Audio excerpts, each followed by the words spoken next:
Hi, I'm here to interview you about the Cuban Missile Crisis. So, what is your name?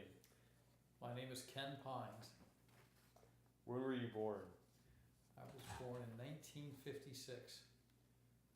What can you remember about the Cuban Missile Crisis in 1962? Well, let's see, I was 6 years old when the Cuban Missile Crisis happened, and I was living in Kansas City. And I guess what I remember most was I was probably too young to remember a lot of the details, but I remember my parents sitting in front of the television every evening watching the crisis unfold. You know, I could feel the fear that that they had of what was going on. And I knew they were very, very concerned, and I knew it was an important event that was taking place, whether I really understood it or not. You know, we sat in front of a little black and white TV. You wouldn't believe how primitive it was, Wade, and sat there, all five of us, watching this thing unfold. So, how did this have you were 6 years old at the time? I was 6 years old. Did this have a big effect on your childhood? I think it did, yeah, because I think even as a little kid, you may not know what's going on, but you can sense the fear and the concern that that your parents have, and that was back when the Cold War was really, really raging, and there's a lot of tension between the Soviet Union and the United States, and we had a new president, and people were optimistic that things were going to change, and it was an important time in the country. Were any of your friends or family affected by this? Well, I was 6, so my friends were probably all affected the same way I was. They just, there was no direct effect. None of our parents worked in the defense industry or were in the military, or they were all private sector employees. But it was a huge event. There had been a confrontation between the Soviet Union and the U.S. The year before, a thing called the Bay of Pigs. Actually, it wasn't between the Soviet Union and the U.S. It was really the U.S. The CIA had. Let's see if I can remember what happened. The CIA had helped build up a force, an anti-Castro force in Cuba, and they had attacked the Cuban Revolutionary Force. The battle lasted just a few days, and the CIA-backed force lost. But there was a lot of tension between the United States and Cuba. Cuba was just 100 miles off the coast of Florida. Castro was as a dictator. He was an ally of the Soviet Union, and the Soviet Union was our arch enemy, and we were in the middle of a long Cold War. What is your current knowledge today on the Cuban Missile Crisis? Like, what happened from beginning to end? Well, okay. I certainly have a lot more knowledge than I did then. Then I was a 6-year-old kid. Of course, I studied it in school, and it was always interesting to me. But I guess to understand the Cuban Missile Crisis, you need to understand what happened a few years before the Cuban Missile Crisis, and that was that Fidel Castro, who, by the way, was a minor league pitcher in the New York Yankees organization when he was a kid. Fidel Castro toppled the Banista regime, which was a U.S. ally. He was the president of Cuba for like 5 years or so. And Castro became dictator. He became an ally with the Soviet Union. He,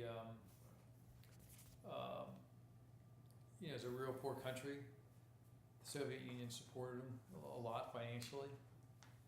And the United States didn't like having a communist country that close to our border. And like I said, in 1961, we had the Bay of Pigs incident where U.S.-backed forces, CIA-backed forces tried to topple Castro, and they failed. So there's a lot of tension between Castro and the United States. John F. Kennedy just become president, and I think Cuba didn't like being hassled by the United States. They certainly felt threatened. So after the Bay of Pigs, they allowed Russia to start to, or the Soviet Union to start to build silos for missiles, so they could have nuclear weapons here in Cuba.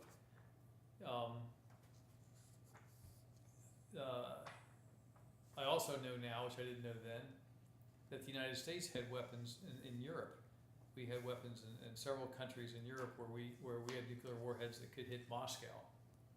So the Soviet Union wanted to have nuclear warheads that were close up to the United States, and Cuba invited them, and they were happy to come in.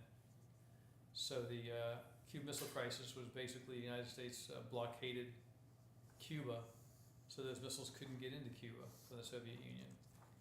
And I think that eventually they backed off, and we had a treaty with Russia, and I think we got rid of some of our European-based missiles, and they didn't try to bring missiles to Cuba. I think we also agreed not to hassle Cuba, not to provoke any attack against Cuba unless we were provoked by them. So that's my general recollection of the Cuban Missile Crisis. What's your current knowledge on Fidel Castro in general now? Just Now? Yeah. Well, I mean, Fidel Castro is a very old man now. He's been Biographies, like 80 something now. He's probably 80 something. I mean, he became dictator in 1959. He's had some health issues in the last 5 years or so, and his brother now is the president of the dictator of Cuba. And you don't see Castro much. I suspect he's very, very ill, and that doesn't make public appearances. But he's been a real strong-armed dictator for many, many years, and